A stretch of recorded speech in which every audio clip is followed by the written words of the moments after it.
आपका मेरे YouTube channel पर बहुत स्वागत है।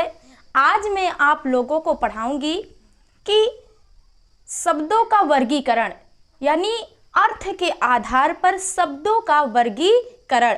तो अर्थ के आधार पर शब्दों के दो भेद होते हैं। अर्थ के आधार पर शब्दों के दो भेद होते हैं। मैं इसके पिछले वीडियो में आपको बता दी थी।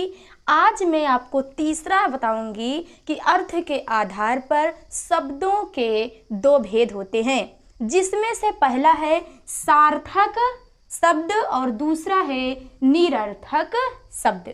तो आइए देखिए कि सार्थक शब्द क्या होता है। तो सबसे पहले मैं आपको बताऊंगी कि सार्थक शब्द। तो देखिए, जिन शब्दों का एक निश्चित अर्थ होता है उन्हें हम सार्थक शब्द कहते हैं। तो सार्थक शब्द आपको समझ में आ गया। अब देखिए, सार्थक शब्दों के 6 भेद होते हैं। इसको बहुत ध्यान से आपको समझना है कि सार्थक शब्दों के 6 भेद होते हैं। उनमें से पहला भेद है एकार्थी शब्द, दूसरा भेद है अनेकार्थी शब्द, तीसरा है पर्यायवाची शब्द और चौथा है विलोम शब्द और पांचवा है श्रुति समभिन्नार्थक शब्द और छठवां है अनेक शब्दों के लिए एक शब्द। आइए अब हम आपको एकार्थी शब्द बताते हैं। एकार्थी शब्द क्या होता है? जिन शब्दों का सदैव एक ही अर्थ होता है वे एकार्थी शब्द कहलाते हैं। जैसे पीड़ा, तो पीड़ा का अर्थ होता है दर्द, नृत्य का होता है नाच, वायु का होता है हवा। अब आइए देखिए, आपको बताते हैं अनेकार्थी शब्द। अनेकार्थी शब्द क्या होता है कि जिन शब्दों के एक से अधिक अर्थ होते हैं, जिन शब्दों के एक से अधिक अर्थ होते हैं वे अनेकार्थी शब्द कहलाते हैं।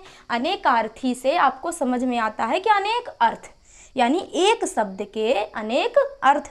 जैसे ईश्वर लिखा है तो ईश्वर का अर्थ होता है स्वामी, भगवान, आत्मा, यानी एक से अधिक अर्थ हैं वे अनेकार्थी शब्द कहलाए। फिर जैसे दिया अंग, तो अंग का अर्थ होता है भाग, देह और अंश। आइए अब हम आपको पर्यायवाची शब्द बताते हैं। यानी पर्यायवाची शब्द क्या होता है कि किसी शब्द का समान अर्थ प्रकट करने वाले शब्द पर्यायवाची शब्द कहलाते हैं। यानी कोई एक शब्द है और उसके कई समान अर्थ हो, उन्हें हम पर्यायवाची शब्द कहते हैं। जैसे उद्यान लिखा है तो उद्यान का पर्यायवाची होगा बाग, बगीचा, बाग और बगीचा। यानी एक शब्द समान शब्द है। फिर हर्ष, खुशी, प्रसन्नता, आनंद, ये पर्यायवाची शब्द हुए। अब आपको बताते हैं विलोम शब्द क्या होता है कि किसी शब्द का विपरीत, विपरीत का मतलब उल्टा, किसी शब्द का विपरीत यानी उल्टा अर्थ बताने वाले शब्द विलोम शब्द कहलाते हैं। जैसे घृणा है तो घृणा का उल्टा क्या हो जाएगा? प्रेम। घृणा का उल्टा हो जाएगा प्रेम। और विरोध, विरोध का विपरीत क्या हो जाएगा? समर्थन। आइए अब आपको श्रुति समभिन्नार्थक शब्द कहते हैं। श्रुति समभिन्नार्थक शब्द क्या होता है? ऐसे शब्द जो सुनने में तो लगभग समान रहते हैं किंतु उनके अर्थ भिन्न भिन्न होते हैं, उन्हें हम श्रुति समभिन्नार्थक शब्द कहते हैं। जैसे कर्म, कर्म और ये लिखा है क्रम, तो कर्म और क्रम पढ़ने में तो एक जैसे हैं किंतु इनके अर्थ अलग अलग है। तो कर्म का अर्थ है कार्य और क्रम का अर्थ है लगातार। तो श्रुति समभिन्नार्थक शब्द आपको समझ में आ गया। अब मैं आपको बताऊंगी अनेक शब्दों के लिए एक शब्द क्या होता है। ऐसे शब्द जो अनेक शब्दों के स्थान पर प्रयोग किए जाते हैं उन्हें हम अनेक शब्दों के लिए एक शब्द कहते हैं। अब देखिए, जिसमें दया हो, जिसमें दया हो तो उसे हम, जिसमें दया हो तो उसको हम कहते हैं दयालु। तो मैं आप लोगों को सार्थक शब्द के 6 भेद पढ़ा चुकी हूँ। अब मैं आपको निरर्थक शब्द बताऊंगी। आइए अब निरर्थक शब्द पढ़ेंगे।